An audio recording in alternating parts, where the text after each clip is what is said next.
Selamat petang, salam sejahtera. Ini satu keputusan yang luar biasa. Ini satu pendedahan yang luar biasa. Muhyiddin kata perubahan kerajaan segala-galanya boleh berlaku. Wah, yakin sungguh mereka bahwa perubahan kerajaan boleh berlaku bila-bila masa. Saya rasa itu satu perkara yang dari dulu sampai sekarang, dari awal pelantikan Anwar Ibrahim sebagai Perdana Menteri, sudah dengar perkara ini. Diulang tayang, diulang lagi dan diulang lagi. Dan akhirnya yang merugikan bukan negara, bukan parti, tapi negara kita sendiri. Apabila perkara ini diulang tayang dan diulang tayang, kononnya kerajaan akan berubah, para pelabur akhirnya terpengaruh dan merugikan negara kita sendiri. Tak bolehkah move on? Please, move on. Tunggulah pilihan raya 5 tahun lagi. Barulah kata perubahan kerajaan. Jangan lagi teruskan itu sikap mahu menumbangkan kerajaan melalui langkah-langkah syaitan. Tak perlulah buat langkah-langkah syaitan lagi untuk menwujudkan perubahan kerajaan. Kalau nak ubah kerajaan, tunggu 5 tahun lagi. Kami rakyat pasti akan mengundi juga. Kami akan memilih juga. Dan paling penting lagi, kami akan pilih siapa yang terbaik. Kalau PH dah gagal, pakat kerajaan perpaduan ini gagal selepas 5 tahun, jangan risau. Jangan risau, Tan Sri Muhyiddin Yassin. Kami akan undi Anda kalau kerajaan ini gagal selepas 5 tahun. Tapi kalau baru 8 bulan, dah mula ada cakap-cakap perubahan kerajaan segala-galanya boleh berlaku, kami rakyat Malaysia sudah move on. Kami mahu cerita tentang perubahan kerajaan ini diberhentikanlah polemiknya. Tunggulah 5 tahun, tunggulah. Kalau Anda setuju dengan saya, tinggalkan komen kamu. Adakah Anda mahu lihat kerajaan ini berubah lagi? Berubah lagi melalui langkah-langkah syaitan. Kalau saya tak setuju langsung. Tunggu 5 tahun lagi. Kita akan mengundi bagaimana Anda. Adakah Anda setuju juga? Kalau Anda tidak setuju, tak apa. Itu alasan Anda. Kalau Anda mau suka, tukar lagi. Tukar lagi. Apabila tak disukai, ditukar lagi. Adakah kemungkinan akan berlaku tukar lagi? Ada. Kalau Tan Sri Muhyiddin Yassin berjaya menumbangkan kerajaan pada kali ini melalui langkah, bukan melalui pilihan raya, maka adakah kemungkinan beliau akan ditumbangkan lagi? Ianya akan berterusan. Kalau itu berterusan, hancurlah negara kita. Perubahan kerajaan segala-galanya boleh berlaku, kata Muhyiddin. Tan Sri Muhyiddin Yassin tidak menolak kemungkinan akan berlaku perubahan kerajaan pusat sekiranya Perikatan Nasional memenangi semua pilihan raya PRN di 6 buah negeri. Saya tidak tahu bagaimana kerajaan pusat boleh berubah kalau PN memenangi 6 buah negeri. Kan, ia tidak kaitan langsung dengan parlimen. Tapi kecualilah ada berlaku langkah syaitan. Itu memang berlaku. Kalau berlaku langkah syaitan, kalau langkah-langkah seperti itu berlaku, bila-bila waktulah boleh berlaku. Dan yang menjadi persoalan kita, siapa orang yang mau jadi setan itu? Maksud saya yang setan itu ialah yang akan lompat parti, yang akan mengkhianati kerajaan perpaduan ini. Siapa? Itu bolehlah kita sebut langkah setan. Saudara-saudara sekalian, saya mengikut pengetahuan saya, kalaupun Perikatan Nasional menang di 6 buah negeri ini, bagaimana kerajaan perpaduan di persekutuan boleh berubah? Ia tidak kaitan langsung dengan parlimen. Hanya ada kaitan kalau tiba-tiba ada lompat parti. Itu. Kalau tiba-tiba ada langkah syaitan. Itu. Itu saja bezanya. Namun pengerusi Perikatan Nasional itu enggan mengulas bagaimana perubahan kerajaan akan berlaku, tetapi menegaskan ia sedikit sebanyak mampu menggugat kedudukan kerajaan sedia ada jika PN menang di semua 6 buah negeri tersebut. Kata beliau, disebutkan tadi 6 buah negeri berhadapan dengan PRN. Ini bukan jumlah yang kecil. Kalau 6 buah negeri menghadapi pilihan raya dan 6 negeri dimenangi oleh dan dikuasai oleh Perikatan Nasional, sudah tentunya yang duduk di Putrajaya akan goyang, kata beliau lagi. Agaknya sebab itu Azmin sebutkan tadi bulan 8. Mohon doakan bulan 8 supaya apa yang disebutkan tadi akan dimakbulkan oleh Allah. Terbentuk kerajaan yang baru, kata beliau. Kadang-kadang saya terfikir juga Perikatan Nasional ini kan belum menang lagi sudah mengimpikan apa yang sangat dorang mau jadi kerajaan pun tak tahulah, tak sabar sangat.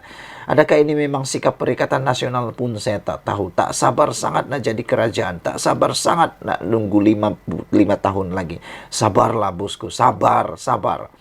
Jangan rosakkan kerajaan yang sedia ada sekarang ini. Tunggu 5 tahun pilihan raya. Soal macam mana saya tak nak sebutkan di sini, kata Muhyiddin Yassin. Orang Indonesia kata segala-galanya bisa berlaku.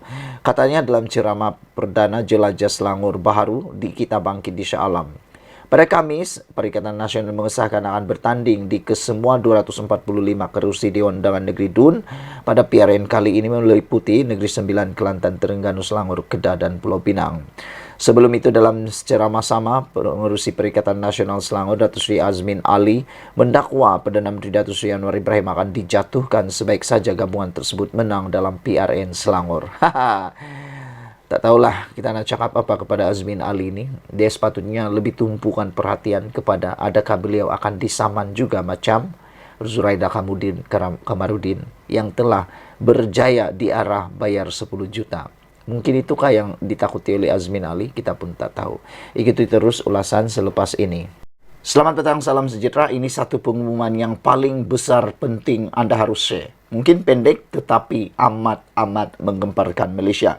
Ini kali pertama saya melihat mendengar keputusan pilihan raya dibatalkan. Wow.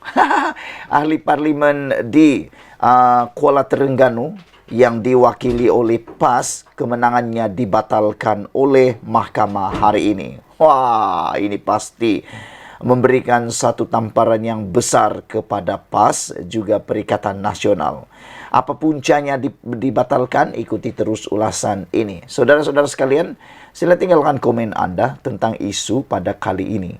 Adakah memang wujud isu seperti salah laku pilihan raya yang pernah Anda tahu? Sehingga kan boleh dibatalkan keputusan kemenangan pilihan raya. Yang ini benar-benar mengejutkan kita. Bagaimana dengan kes yang seterusnya? Mahkamah sah membatalkan kemenangan PAS di Kuala Terengganu. Mahkamah Pilihan Raya di Terengganu membatalkan kemenangan ahli parlimen PAS Ahmad Amzad Hashim di Kuala Terengganu pada PRU 15. Hakim Mahkamah Tinggi Muhammad Firuz Jafril hari ini membenarkan petisyen pilihan raya yang difailkan calon Barisan Nasional di kerusi parlimen itu, Muhammad Zubir Embong. Peguam Amzad Yusuf mengesahkan keputusan itu ketika dihubungi hari ini. Keputusan pilihan raya bagi Kuala Terengganu diisytiharkan mahkamah sebagai tidak sah dan diketepikan, katanya. Yus Farizal berkata pihaknya akan memfailkan permohonan agar keputusan itu ditangguhkan sementara menunggu rayuan di peringkat Mahkamah Persekutuan. Peguam Zubir ketika dihubungi turut mengesahkan keputusan itu berkata, hakim antara lain memutuskan ada unsur sogokan dalam pengagihan bantuan kewangan dari kerajaan negeri menerusi inisiatif iBelia dan iSiswa menjelang PRU 15. Dia berkata jika Ahmad Amzad tidak memfailkan rayuan dalam tempoh 14 hari, Suruhanjaya Pilihan Raya boleh mengumumkan satu pilihan raya kecil untuk diadakan di kerusi parlimen itu. Pada 3 Januari lalu, Barisan Nasional memfailkan petisyen untuk membatalkan keputusan pilihan raya PRU 15 di kerusi parlimen Kuala Terengganu, Marang dan Kemaman, mengikut akta kesalahan pilihan raya. Pengurusi UMNO Terengganu, Ahmad Said, kemudian dilaporkan berkata, antara isu yang dibangkitkan dalam petisyen adalah dakwaan yang PAS menyogok pengundi menerusi bantuan kewangan daripada kerajaan negeri dengan program iPension, iBelia dan iSiswa antara 15 hingga 17 November tahun lalu, iaitu beberapa hari sebelum hari mengundi. Mahkamah hari ini turut mengekalkan kemenangan Presiden PAS Abdul Hadi Awang di kerusi Parlimen Marang. Keputusan untuk Kuala Terengganu merupakan petisyen pertama terhadap keputusan PRU 15 yang dibenarkan mahkamah. Selain Kuala Terengganu, Marang dan Kemaman, BN juga memfailkan petisyen untuk mencabar keputusan pilihan raya di Gua Musang, Putrajaya, Masjid Tanah dan Segamat. Bagaimanapun, mahkamah sebelum ini telah menolak petisyen terhadap kerusi parlimen Putrajaya. Saudara-saudara sekalian, dengan ini disahkan bahawa keputusan pilihan raya untuk kerusi parlimen PAS di Kuala Terengganu dibatalkan dan ditolak oleh Mahkamah Pilihan Raya. Dan sebabnya ialah kerana terdapat unsur, ini sebab dia, kerana terdapat unsur sogokan dalam pengagihan bantuan kewangan dalam kerajaan negeri, dari kerajaan negeri. Menerusi inisiatif Aibelia dan Aisiswa menjelang PRU 15. Dia berkata jika Ahmad Amzad tidak memfailkan rayuan dalam tempoh 14 hari, Suruhanjaya Pilihan Raya boleh mengumumkan satu pilihan raya kecil untuk diadakan di kerusi parlimen itu. Nah, ini yang kita sangat-sangat suka. Mana-mana parlimen, kawasan parlimen yang ada unsur-unsur sogokan, rasuah dan sebagainya, patutlah untuk diketengahkan di mahkamah supaya pertandingan yang lebih adil, kemenangan yang lebih adil dapat diperolehi. Sekian dulu untuk kali ini. Jangan lupa ikuti terus ulasan selepas ini. Tekan butang subscribe. Kita jumpa lagi. Bye-bye.